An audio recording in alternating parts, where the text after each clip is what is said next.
अध्याय 4 क्या बताती है हमें किताबें और कब्रें। अभी हम लोग इस अध्याय का अभ्यास करेंगे। तो चलिए बच्चों, अभी हम लोग आगे बढ़ते हैं। दुनिया के प्राचीनतम ग्रंथों में एक, इसके अंतर्गत हम लोग देखेंगे कि शायद तुमने वेदों के बारे में सुना होगा। वेद 4 है, ऋग्वेद, सामवेद, यजुर्वेद तथा अथर्ववेद। सबसे पुराना वेद है ऋग्वेद, जिसकी रचना लगभग 3500 साल पहले हुई थी। ऋग्वेद में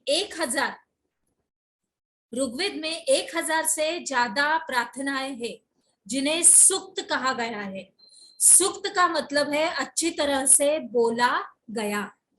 अभी ये जो है विभिन्न विभिन्न देवी देवताओं की स्तुति में ये सब कुछ रचे गए हैं, और इनमें से 3 देवता बहुत ही महत्वपूर्ण है, अग्नि, इंद्र और सोम।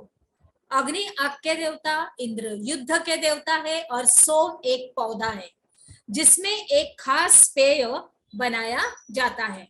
आगे देखते हैं बच्चों। वैदिक प्रार्थनाओं की रचना ऋषियों ने की थी। आचार्य विद्यार्थियों को इन्हीं अक्षरों, शब्दों और वाक्यों में बांटकर सस्वर पाठ द्वारा कंठस्थ करवाते थे। अधिकांश सूक्तों के रचयिता सीखने और सिखाने वाले पुरुष थे। कुछ प्रार्थनाओं की जो रचना रहती है वो महिलाओं ने भी की थी, और ऋग्वेद की भाषा प्राकृत और संस्कृत या वैदिक संस्कृत कहलाती है। तुम स्कूल में जो संस्कृत पढ़ाती हो उससे यह भाषा थोड़ी सी भिन्न है। अब हम लोग जिन किताबों को पढ़ते भी है और वे लिखी और छापी गई है, ऋग्वेद का उच्चारण किया जाता था और श्रवण भी किया जाता था, और न कि पढ़ा भी जाता था। और रचना के कई सदियों के बाद इसे पहली बार लिखा गया। इसे छापने का काम तो मुश्किल से 200 साल पहले हुआ है। आगे बढ़ते हैं बच्चों। इतिहासकार ऋग्वेद का अध्ययन कैसे करते हैं? इतिहासकार ऋग्वेद का अध्ययन कैसे करते हैं? इतिहासकार पुरातत्व वेत्ताओं की तरह ही अतीत के बारे में जानकारी इकट्ठी करते हैं, लेकिन भौतिक अवशेषों के अलावा वे लिखित स्रोतों का भी उपयोग करते हैं। चलो देखते हैं कि वे ऋग्वेद का अध्ययन कैसे करते हैं। ऋग्वेद के कुछ सूक्त वार्तालाप के रूप में है। विश्वामित्र नामक ऋषि और देवियों के रूप में पूजित 2 नदियों व्यास और सतलुज के बीच यह संवाद एक ऐसे ही सूक्त का अंश है। आगे बढ़ते हैं। अभी हम लोग यहाँ पर देख रहे हैं कुछ लिपि, ऋग्वेद की पांडुलिपि का एक पन्ना। क्या देख रहे हैं हम लोग? ऋग्वेद की पांडुलिपि का एक पन्ना। भुर्ज वृक्ष की छाल पर लिखी यह पांडुलिपि कश्मीर में पाई गई थी। लगभग 150 वर्ष पहले, यानी 150 वर्ष पहले ऋग्वेद को सबसे पहली बार छापने के लिए इसका उपयोग किया गया था, और इसी पांडुलिपि को देखकर अंग्रेजी अनुवाद तैयार हुआ, और यह पांडुलिपि पुणे महाराष्ट्र के एक पुस्तकालय में सुरक्षित रीत्या रखी गई है।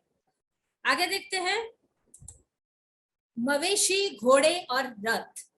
ऋग्वेद में मवेशियों, बच्चों यानी खासकर पुत्रों और घोड़ों की प्राप्ति के लिए अनेक प्रार्थनाएं हैं। घोड़ों को लड़ाई में रथ खींचने के काम में लाया जाता था, और इन लड़ाइयों में मवेशी जीत कर लाए जाते थे। लड़ाइयां वैसे जमीन के लिए भी लड़ी जाती थी जहां अच्छे चारागाह हो, या जहां पर जो जैसी जल्दी हो तैयार हो जाने वाली फसलों को उपजाया जा सकता हो। अब कुछ लड़ाइयां पानी के स्रोतों और लोगों को बंदी बनाने के लिए भी लड़ी जाती थी। युद्ध में जीते गए धन का कुछ भाग सरदार रख लेते थे तथा कुछ हिस्सा पुरोहित को दिया जाता था, और जो शेष धन बचता था वो लोगों में बांट दिया जाता था। कुछ धन यज्ञ करने के लिए भी प्रयुक्त किया होता था, और यज्ञ की आग में आहुति दी जाती थी। अभी ये आहुतियां जो है वो देवी देवताओं को दी जाती थी। अनाज और कभी कभी चरवाहों की भी आहुति, कभी कभी जानवरों की भी। अभी हम लोग फिर से मैं बताती हूँ, अनाज और कभी कभी जानवरों की भी आहुति दी जाती थी। आगे देखते हैं बच्चों। अधिकांश पुरुष इन युद्धों में भाग लेते थे, कोई स्थायी सेना नहीं होती थी, लेकिन लोग जो रहते हैं वो सभाओं में मिलते जुलते थे और युद्ध और शांति के विषय में सलाह मशवरा भी करते थे। अब वहां ये ऐसे लोगों को अपना सरदार चुनते थे जो बहादुर हो और कुशल योद्धा हो। लोगों की विशेषता बताने वाले शब्द कौन से हैं देखते हैं। लोगों का वर्गीकरण काम, भाषा, परिवार या समुदाय, निवास स्थान या सांस्कृतिक परंपरा के आधार पर किया जाता रहा है। और ऋग्वेद में लोगों की विशेषता बताने वाले कुछ शब्दों को हम लोग अभी देखेंगे। चलिए बच्चों, ऐसे दो समूह हैं जिनका वर्गीकरण काम के आधार पर किया गया है। पुरोहित, जिन्हें कभी कभी ब्राह्मण कहा जाता था, तरह तरह के यज्ञ और अनुष्ठान करते थे। दूसरे लोग थे राजा। अभी इनके बारे में हमने क्या सीखा, अभी इसके अंतर्गत आपको इतिहासकार ऋग्वेद का अध्ययन कैसे करते हैं, इस प्रश्न का उत्तर आपको अपनी नोटबुक में लिखना है। तो चलिए बच्चों, अभी हम लोग आगे बढ़ते हैं।